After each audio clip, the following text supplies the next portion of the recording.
আমরা বাঙালিরা প্রতি বছর বর্ষায় মেতে উঠি ইলিশ উৎসবে, শীতে পিঠেপুলি উৎসবে, কিন্তু কেউ কখনো শুনেছেন ভাত উৎসবের কথা? হ্যাঁ, এবার উত্তর কলকাতায় সন্দেশখালীর গ্রাম্য মানুষেরা আয়োজন করেছিল ভাত উৎসবে। নানান রকম দেশীয় চালের ভাত ও অনাবাদি সবজি রান্না করে খাওয়ালেন কলকাতার মানুষদের। এদিন এই ভাত উৎসবে ছিল পান্তা ভাত, পাঁচমিশালি চচ্চড়ি, গামাখা তরকারি, 14 শাক, চৈতি মুগের ডাল, সজনে পাতার বড়া সহ নানান ভাজাভুজি।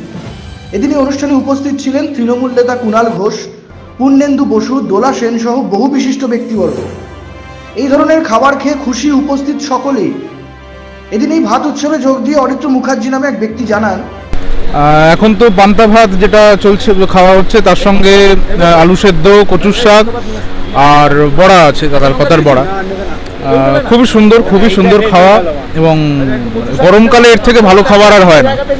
ব্যুরো রিপোর্ট, নজরে বাংলা।